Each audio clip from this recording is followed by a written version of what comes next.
Vamos lá. Aqui, vamos pegar a coletiva de imprensa do Renan Santos, tá? Tem aqui no canal Renan Santos também. Vamos lá. Os jornalistas aqui presentes, demais. Fico muito feliz, muito honrado.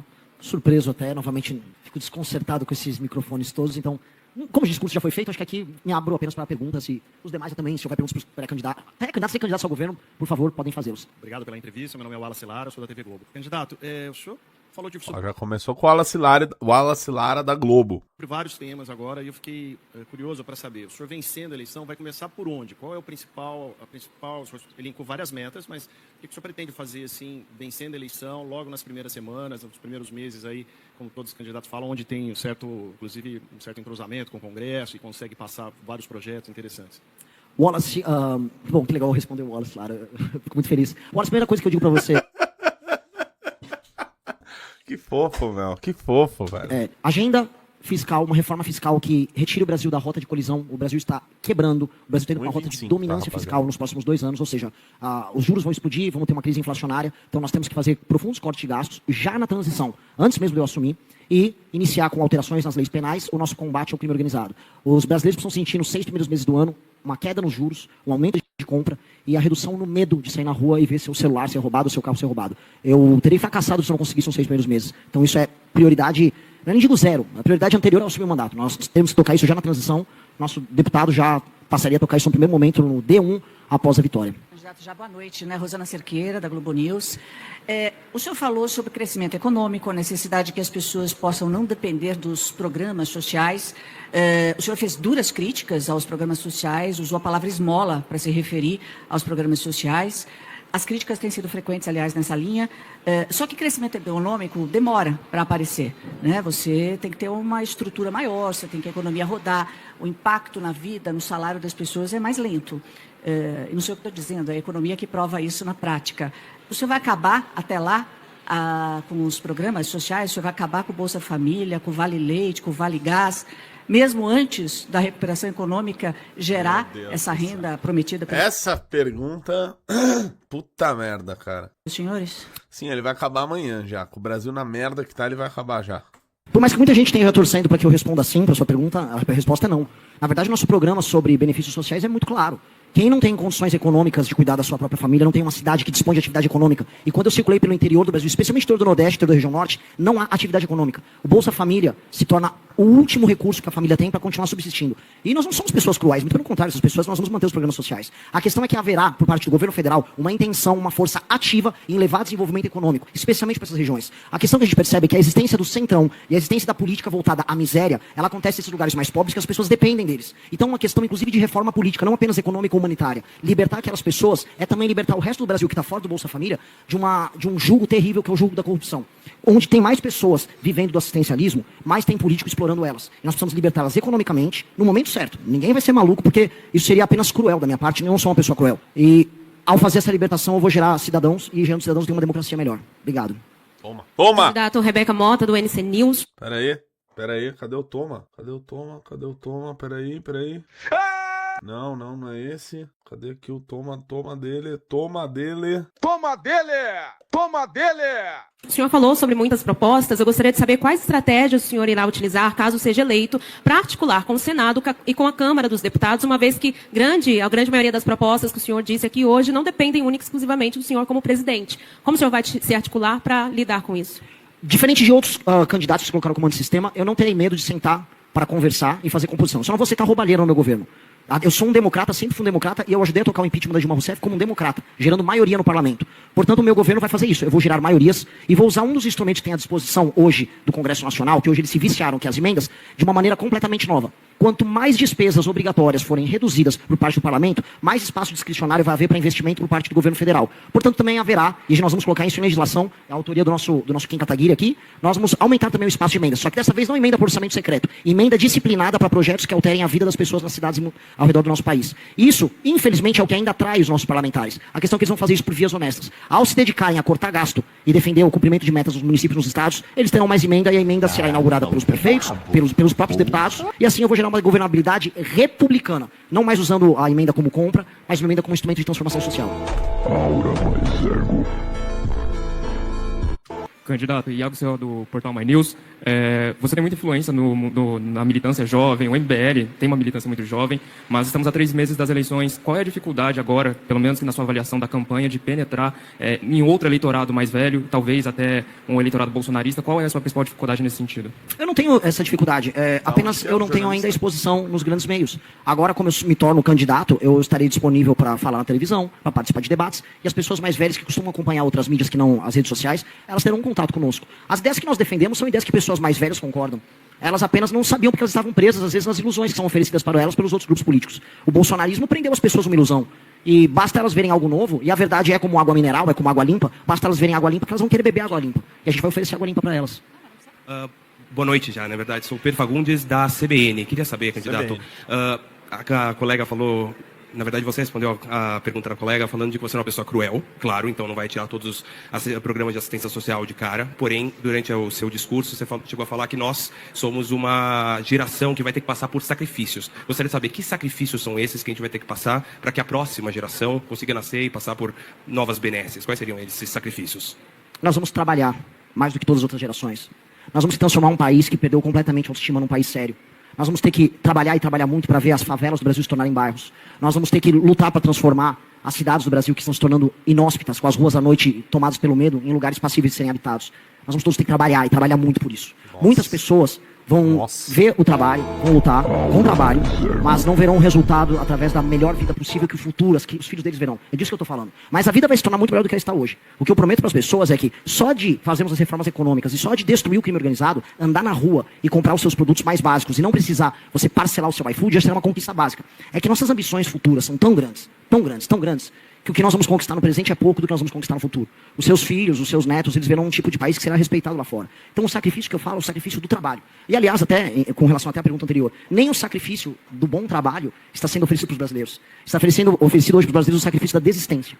E isso eu não aceito. A desistência não haverá. Agora haverá trabalho, e muito. Vai ser o país do trabalho para conquistar o país do futuro. Basicamente isso. Muito trabalho. Boa noite, candidato. Me chamo Guilherme Carvalho, sou do Valor Econômico. Eu gostaria de perguntar qual será a posição da sua candidatura, ou quando for eleita, em relação ao Supremo Tribunal Federal. Eu sei que o MBL, o Partido Missão, já fez críticas diretas aos ministros, tendo como exemplo o ministro Alexandre de Moraes, mas num governo será combatível ao Supremo ou tentará aprovar projetos para, na avaliação, restringir um pouco o papel do Supremo? Como será a condução do governo nesse caso? Eu sou um democrata, eu quero governar o Brasil. E quando eu falo governar o Brasil, eu espero de maneira muito cordial que o Supremo se comporte como um ente constitucional defensor da Constituição, que é isso que o Supremo serve. E se ele se comportar dessa maneira, eu agirei também da maneira mais respeitosa com o Supremo, porque é assim que o presidente da República tem que ser. E assim que o Supremo tem que ser com relação ao presidente da República, e assim que o parlamento tem que ser com ambos. Hoje os poderes estão corrompidos, cada um defendendo o seu próprio privilégio, ou quando juntos participando dos mesmos escândalos de corrupção. Basta ver o escândalo do Banco Master. Eu quero que sejam investigados ministros do Supremo, ou parlamentares, ou presidentes de partido, que estão hoje parte dos mesmos escândalos de corrupção. Entretanto, não serei eu a declarar guerra a eles no primeiro dia, porque isso é manter o Brasil na mesma crise que nós vivemos. Nós temos uma guerra a enfrentar no dia 1 do meu governo. É a guerra contra o crime organizado e é a guerra contra a pobreza e a ausência de trabalho e contra o endividamento do Brasil. Nesse momento eu vou convocar todos, do empresariado, à imprensa, aos partidos políticos, ao judiciário, ao parlamento, a todos participarem dessa reconstrução. E espero que colaborem, porque quem não quiser colaborar com o básico, aí sim, vai estar entrando numa rota não só de enfrentamento conosco, mas de pura vilania. A gente está sendo republicano, não estou comprando o discurso fácil da eleição, vou xingar todos os ministros do Supremo e vou falar que toda a oposição não vai prestar. Isso seria o discurso fácil para eu ganhar voto aqui. Eu não vou fazer isso, já estou falando como eu vou comportar como presidente para passar os projetos que eu falei, inclusive na pergunta do Wallace.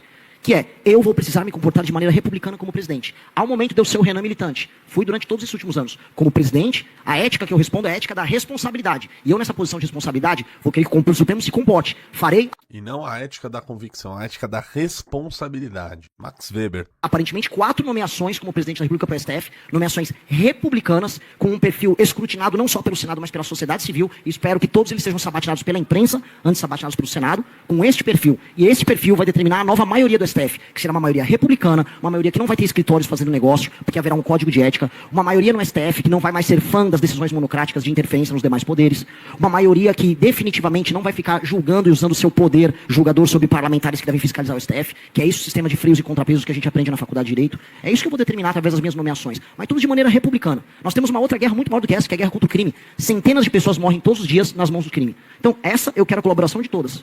E aí espero que o Supremo e o Congresso Nacional se comportem de maneira republicana como eu me comportarei. Candidato. Raniel. Ele fez de novo! Ele fez de novo. Mais uma vez, ele é incansável. Ele vence, vence e vence. Ó, se tiver alguém no meu grupo de membros aí, inclusive vire membro aí do canal e entre no grupo, me mandem um áudio do refrão do jingle do Renan, tá? Que eu quero colocar aqui na minha mesinha de áudios. Em revista Panorama. Sobre ministério, o senhor já tem nomes, está conversando, poderá haver ou não nomes de outros partidos no seu ministério? Eleitos pela missão terão que deixar a Câmara ou cargos para assumir ministérios no eventual governo do senhor? Bom, esse aqui eu já estou tentando convencer ele a abandonar minha liderança de governo para vir ser o meu super-ministro. Ele já até foi anunciado. Mas, sim, estamos conversando com muitas pessoas. Sim, nós vamos fazer composições republicanas com partidos. Não vejo nenhum problema, até porque as maiores democracias do mundo fazem isso. O que eu vou falar aqui para a imprensa, e vou deixar muito claro para vocês, hoje, ninguém sabe o motivo pelo qual uma pessoa ou um político é nomeado para o ministério. Em países parlamentaristas, e infelizmente a nossa Constituição ela é confusa, porque ela é parlamentarista e presidencialista ao mesmo tempo, eu vencerei a eleição e depois tenho que vencer outra eleição que é da maioria no parlamento. Pois bem, vou fazer igual nos regimes parlamentaristas. Aqui estão os termos do partido político que venceu a eleição. Combate ao crime, reformas fiscais que alteram a dinâmica de gastos do governo brasileiro, reforma no Pacto Federativo, aumento de investimento em infraestrutura. Essa é a agenda. Todos os partidos, portanto, de maneira democrática, que queiram fazer parte do governo, subscrevam com uma resolução do seu partido, vinculando ao voto dos parlamentares essa agenda, e me indiquem nomes técnicos, sem nenhuma mancha no seu currículo, para participarem do meu governo. E sejam todos sabatinados pela imprensa, como tem que ser. É isso. Esses são os critérios serão todos públicos. Candidato Samuel Pancher. Candidato Samuel Pancher, do Metrópolis. A gente sabe que a principal expressão, uma das principais expressões de democracia durante uma campanha eleitoral são os debates. A gente vê um movimento dos dois primeiros colocados, Flávio Bolsonaro e Lula, de não comparecer ou deixar em suspenso se vão comparecer aos debates. Queria entender como o senhor avalia esse comportamento deles e se o senhor se compromete a comparecer aos principais debates que estão já marcados. O Lula e o Flávio Bolsonaro acham que democracia só é bom quando eles ganham ou quando eles levam vantagem. Por isso que o PT nunca reconheceu de verdade a vitória de nenhum dos seus adversários, sempre tratou o adversário que assume o poder como alguém que tem que tomar um impeachment na hora. E o bolsonarista, ele, quando perde uma eleição, ele reclama da urna. Agora, quando ganha, ele não reclama. Então, esses caras são casuístas. Eles não gostam de democracia e eles não têm ideias a oferecer. O Lula vai falar o quê comigo no debate? Que ele vai oferecer mais um pé de meia? Que ele vai oferecer mais um Vale Gás? Qual é o projeto dele? Eu não estou nem falando dos escândalos de ambos. O Flávio vai falar para mim, ele vai ter a cara de pau de vir num debate explicar como ele vai conseguir dar mais de 100 milhões de celulares para mulheres e idosos no Brasil. Isso vai custar mais de 150 bilhões de reais no ano. Onde ele vai arrumar esse dinheiro? Ele não tem coragem, ele só consegue falar isso sozinho numa câmera. Então, basicamente, como bons pseudo ou falso democratas, eles não irão aos primeiros dois debates. Isso a gente já sabe. Continuo desafiando, já disse para todo mundo, já disse para a imprensa. Olha, se eles precisarem, eu nem pergunto coisas difíceis. Eu pergunto coisas fáceis. Responda aí só de projeto de governo. Não tem problema nenhum. Mas vão ao debate. Vão ao debate. Prestigiem as pessoas que ficam brigando nas redes sociais no nome deles. Eles fazem um monte de gente ficar se matando em rede social lá, defendendo eles, mas na hora de aparecer no debate eles não vão. Que coisa pequena. Que gente mesquinha. Aí vão os dois ficarem gritando democracia. Gente mesquinha e pequena. Não tenham medo de mim, eu não mordo. Eu só falo algumas verdades. E eu vou falar nem todas as verdades. Nem vou precisar falar todas para ganhar deles. Eu volto a colocar. É um senhor senil com um grande histórico de corrupção. E um cara com um QI baixíssimo, com um histórico de corrupção recente, envolvimento com a turma da banda podre da política carioca, ligado ao Comando Vermelho, concorrendo do outro lado. É por isso que eles não querem ir. É só isso. Boa noite, candidato. Sou Ana Lancas, da The Economist. Tomar no cu. Que cara muito foda, cara. Ele fez de novo. Ele fez de novo. Vai tomando. Mais uma vai vez. Tomando. Ele é incansável. Desculpa. A revista inglesa. Você acaba de falar em profundos cortes de gasto na transição. Pode ser mais específico? Quais gastos você cortaria? De maneira muito clara, vamos rever renúncias fiscais. De maneira muito clara, a gente está falando sobre desvinculações de determinados gastos na área de saúde e educação, na parte de aumentos deles. Estamos falando de algumas desindexações em gatilhos automáticos de aumento de gasto do governo. E isso vai gerar, em coisa de 4 a 5 anos, que me corrija aqui o ministro Kataguiri, coisa de R$1 trilhão em economias. 1 trilhão e 100 mil reais em economias. O que vai tirar a rota de colisão do Brasil com a quebradeira, o que vai tirar o Brasil, vamos dizer, desse aumento escalonado e acelerado da dívida, e vai encaminhar a gente para um caminho seguro do equilíbrio fiscal. Para que, já que você é do veículo inglês, para que ingleses, americanos, chineses possam investir aqui, sabendo aqui que passa a ser um porto seguro para investimentos. Candidato Wallace, de novo. O senhor falou uma coisa, falou vários tópicos sobre segurança pública no seu discurso. Eu tenho me dedicado a fazer muitas reportagens sobre segurança pública, é um assunto que está me prendendo nos últimos meses. Aí. Eu queria entender, o senhor falou que vai reduzir a taxa de homicídios, né, o número de homicídios, mas, ao mesmo tempo, o senhor vice já anunciou que, se ganhar, vai entrar no Complexo do Alemão. A gente observa toda hora o pessoal gritando prendeu, matou. E essa taxa de homicídios que a gente tem, que é muito alta... Prendeu, matou, resistiu, matou, atendeu bem, prendeu, matou. Tem sempre um índice de letalidade da própria força policial, das polícias, que o senhor pretende até valorizar. E aí eu queria entender como é que o senhor vai reduzir a taxa de homicídio se a polícia vai ter mais autonomia, que é inclusive algo que os governadores que já passaram por aqui sempre reclamaram, que a polícia militar tem tanta autonomia que às vezes sai um pouco fora de controle. Então eu queria entender como é que o senhor vai aumentar o combate e reduzir o número de homicídios. De uma forma muito clara. Eu proponho agora, então, como comunicado oficial, para todos os traficantes que ocupam o território brasileiro, que eles se entreguem sem combate. Aí nossa polícia não precisa matar ninguém. Eu não gostaria de matar alguém por matar. Agora, se alguém quiser combater de maneira armada a polícia, ele encontrará um enfrentamento devido. Não existe guerra unilateral. Nós vamos encontrar um inimigo que quer guerra. Se ele quiser se entregar, nós entregaremos ele para a cadeia, que é o que nós queremos fazer. Nós somos um país republicano. Agora, se eles quiserem um enfrentamento, eles terão um enfrentamento. O que nós não podemos negar, olha só, desculpa estender aqui um pouquinho, é ficar numa ficção em que um lado mata as pessoas, e nós temos mais de 100 homicídios diários, e o outro não tem um plano de ação coordenado para fazer um enfrentamento. Eu volto a colocar, eu adoraria apenas que eles se entregassem. Se puderem se entregar, eu ficaria muito feliz que nenhum dos nossos policiais aqui tivessem uma sequer baixa dos seus inimigos, até para não morrerem policiais também na troca de tiro. Seria o cenário perfeito. Agora, será que eles vão fazer isso? Bom, tudo bem, mas o senhor está dizendo que vai reduzir a taxa de homicídio. Sim. E é curioso até, porque aqui em São Paulo o nosso problema não é com homicídio nem latrocínio, é furto e roubo. É furto e roubo. Então eu queria entender, o senhor como é que vai ser a sua polícia nesse caso? Porque a gente já teve experiências assim, e esses números que o senhor se referiu, eles são consequências de mais autonomia para a polícia, como a gente tem visto aqui em São Paulo. Os números de homicídio não são consequência da ação policial, eles são consequência da ação do crime. A maior parte dos homicídios no Brasil não são gerados pela ação policial. Que perguntinha horrorosa! São gerados pelo crime. Milhares de pessoas morrem diariamente nas mãos do Comando Vermelho, do PCC, do Bonde dos Malucos, da ADA e de outras facções que tomaram o território nacional. Eu não posso, por mais que eu seja paulista, tomar o todo pela parte. São Paulo não é o Brasil. Santa Quitéria, que é uma cidade que foi tomada pelo Comando Vermelho no Ceará, ela vive uma situação muito diferente de São Paulo, de Vinhedo. Se eu for falar da periferia de Fortaleza, ela vive uma outra situação. Bahia está sendo tomada de homicídios. O Amapá está tomado de homicídios. As pessoas têm medo do homicídio, assim como outras têm medo do furto e roubo, assim como mulheres têm medo da agressão de um eventual namorado, de um marido, de uma relação. Nós temos crimes diferentes, mas como regra geral para tudo, nós temos a impunidade. O Brasil se tornou o país da impunidade. E o homicídio se tornou regra nos lugares mais pobres do Brasil. Eu rodei todos esses lugares, do Pará ao Maranhão, e as pessoas me pediam desesperadamente, acabe com esses caras. Eu não vou necessariamente acabar matando eles. Agora, se eles quiserem atirar contra o policial, eu não vou impedir o policial de fazer uso das suas prerrogativas. É isso. Candidato, boa noite, Lucas aqui do UOL. Queria saber porque em junho vocês retiraram a pré-candidatura do Kim ao governo de São Paulo e agora nas apresentações não teve nenhuma menção candidato a um possível candidato aqui em São Paulo, e a gente sabe que Minas, Rio e São Paulo decidem as eleições por serem os 3 maiores colégios eleitorais daqui do Brasil. Quem que vai ser o candidato? Já tem algum nome, algo definido? Como que está isso? Ainda não está definido, por hora, São Paulo. O Kim, ele aceitou uma missão maior do que ser candidato ao governo de São Paulo. Se eu vencer a eleição, será porque Kim Kataguiri assumiu a posição que ele assume hoje. Não só apenas o Kim, Amanda e o Haroldo, minha campanha agora se tornou completamente outra depois da adesão deles. Então nossos planos hoje, por mais que eu ame meu estado, por mais que eu seja paulista, a bandeira das 13 listras, povo bandeirante, eu sou brasileiro também, a minha missão maior agora com o povo brasileiro do que com o povo de São Paulo, por mais que eu ame meu estado. Boa noite. Isabela, da Folha de São Paulo. Durante seu discurso, o senhor afirmou que quer transformar favelas em bairros e favelados em cidadãos. Eu gostaria que você explicasse o que você quis dizer com transformar favelados em cidadãos, já que moradores de favela... Ele diz que ainda não está definido porque nós temos, teoricamente, até na quarta-feira para definir, né? Mas é bastante difícil. Elas já são cidadãos brasileiros com direitos e deveres garantidos pela Constituição.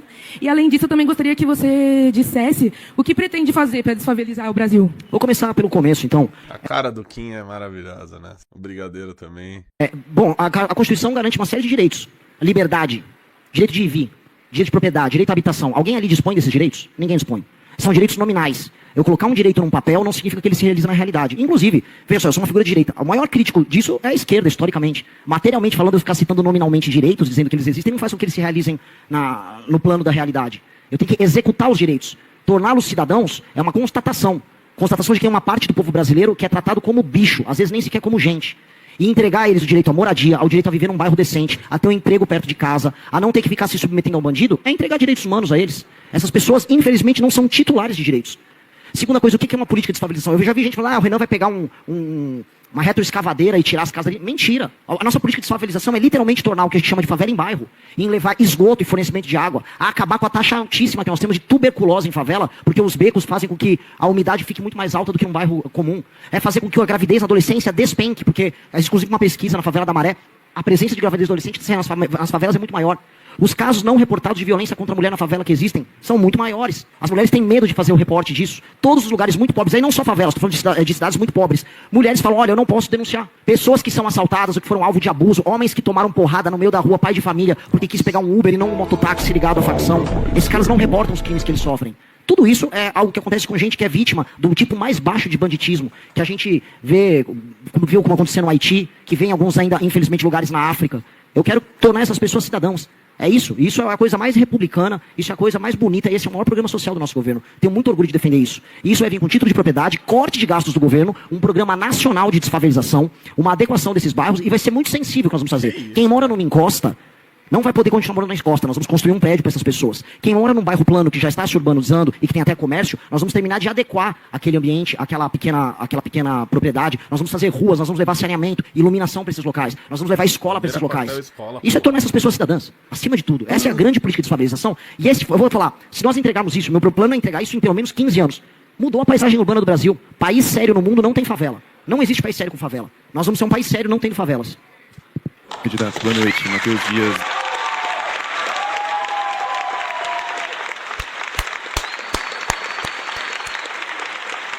Da Jovem Pan. Hoje foram apresentados pelo menos os principais projetos que constam no Livro Amarelo, como vocês chamam. São projetos, claro, ambiciosos, projetos que precisam de parcerias no Congresso também, para conseguir fazer com que esses projetos passem, que eles vão para frente. Durante o discurso tiveram críticas à direita, à esquerda e ao centro. Queria saber se no Congresso hoje, talvez até o Kim Kataguiri seja uma peça importante para conseguir isso, como que está sendo feita essa costura da candidatura do senhor com o Congresso e se há alguma aliança à omissão. Não, primeiro com o Congresso a gente constrói o governo, não a candidatura. A gente vence a eleição independentemente de aliança partidária, mesmo porque... Todo respeito ao nosso Kim, vamos passar aqui. Nosso foco aqui vai ser o Renan Santos. Casos têm crescido cada vez mais, né? Só aparecer junto. Queria saber... Isso aqui seria um presidente da Câmara, pelo amor de Deus. Vamos lá. Candidato, Kátia Gomes da Rede TV. Queria saber a proposta que o senhor tem sobre bullying nas escolas, que os casos têm crescido cada vez mais. Perguntinha também, bullying nas escolas. Próximo. Seria uma falta de outro lado, muito tem esse disputa eleitoral. Frota TV. Os especiais para evitar fazer uma pergunta sobre bem. Candidato, boa noite. Aqui é o Freitas Júnior, Frota TV. Queria fazer uma pergunta sobre política. Frota? Como que é o nome? Candidato, boa noite. Aqui é o Freitas Júnior, Frota TV. Queria fazer uma pergunta sobre política internacional. Muito tem feito parte aqui no Brasil. Próximo. As pautas das minorias, qual seria a pauta do senhor se eleito contra o racismo, contra a LGBTfobia, contra a misoginia? Qual seria a pauta do senhor? De maneira clara, lei e ordem como para todos os outros cidadãos brasileiros. Nós discutimos isso aqui hoje. Eu acho que para uma próxima pergunta sobre isso, a resposta tinha que ser só qual é a sua... você tem uma política para as minorias? Eu acho que a resposta tinha que ser bem curta, assim. Não, ponto. Não, só não. E deixar um silêncio constrangedor no ar. Porque, pelo amor de Deus, né, cara? Se um gay for agredido por sua condição de gay e investigado isso, a pessoa tem que ser punida com o rigor da lei. Hoje gays, hoje mulheres, hoje negros, hoje brancos, hoje homens brancos e mulheres brancas e mulheres negras, mulheres pardas, sofrem o mal da violência, o mal do preconceito em cada uma a sua área. Alguns mais, outros menos. Para todos, lei e ordem. Nós somos hoje um país que a lei e ordem deixou de existir, e aí cada um sente a ausência de lei e ordem, cada um à sua maneira. Então eu vou garantir isso para todos. Agora, colocar que eu vou ficar o tempo todo me desgastando em políticas específicas, eu não, assim eu farei. Não farei. Aqui eu farei um governo para todos. E o governo para todos vai garantir direitos humanos e dignidade para todos. Se um sujeito aparecer querendo agredir alguém gay por sua condição gay, esse cara vai sofrer todo o rigor da lei. A nossa polícia e o nosso judiciário, numa nova metodologia, com muito rigor, muito enfrentamento, com câmeras nas cidades, com investimento do governo federal em câmera, com um processo investigativo muito mais veloz, com um novo inquérito policial, tudo isso vai acontecer mais rápido e todos, brancos, negros, gays, héteros, todo mundo que seja, vai se sentir mais seguro. Porque esse é o país que a gente precisa viver. Eu gostaria de fazer uma pergunta em relação aos candidatos a governadores. Teve a situação do Ben Mendes em Minas Gerais, que disse que não iria participar dos debates, que as televisões não iriam chamar, e que isso poderia... Voltou a falar agora sobre a redução da... Candidato, boa noite. Juliano do Jornal Estadão. O senhor citou no discurso e voltou a falar agora sobre a redução da taxa básica de juros. Queria entender como que o senhor e a equipe econômica vai fazer isso, considerando a independência do Banco Central, para além da questão do ajuste fiscal que o senhor citou e da desindexação dos gastos obrigatórios que o deputado citou há pouco. Definitivamente não será na marretada ou colocando um presidente do Banco Central irresponsável. Na verdade, as medidas que foram listadas por nós, que vão ter um impacto fiscal de 1,1 trilhão em coisa de 4, 5 anos, ao alterarem a trajetória da dívida, eles acabam também alterando a expectativa de mercado sobre a capacidade pagadora do Brasil. Isso faz com que o Banco Central possa ajustar a taxa de juros com uma calma, não mais para ficar ajustando os custos que a gente vive. É basicamente isso. Você faz primeiro a política fiscal baseada no corte de despesa e com base nisso você está, vamos dizer, capaz a poder otorgar ao Banco Central essa força para reduzir os juros. É apenas isso. Não haverá essa questão meio mágica que ficam pesquisando por aí. Sem corte de gastos não há redução de juros. Ponto. E vou falar mais. Candidato que vai falar que vai baixar juros sem fazer esse mesmo receituário meu, tá mentindo e eu vou denunciar. Candidato. Aqui. Boa noite, eu sou Abraão Ramos da TMC. dada a importância do Estado de São Paulo para o Brasil, é claro, o senhor vai governar para o Brasil sendo eleito, como é que o senhor pretende manter essa relação com o futuro governador de São Paulo, caso não seja um governador de missão? A mais republicana possível, e não só o governador de São Paulo, que não será alguém de esquerda, mas inclusive os governadores de esquerda. Eu vou ter que lidar com governadores em estados que hoje você tem índices de criminalidade altíssimos, que poderão ter reeleitos governadores oriundos do PT. E até com eles eu vou ter que dialogar e conversar muito. Quanto mais com o governador de São Paulo, que eu creio que irá contribuir muito, não importa o seu partido, espero que seja alguém do partido de missão, mas que tenha contribuído com a nossa agenda. Definitivamente o papel nosso, se é destruir o crime organizado nos estados e levar a atividade econômica para os estados, ele terá que ser de cooperação com os governadores. Eu espero o mesmo deles.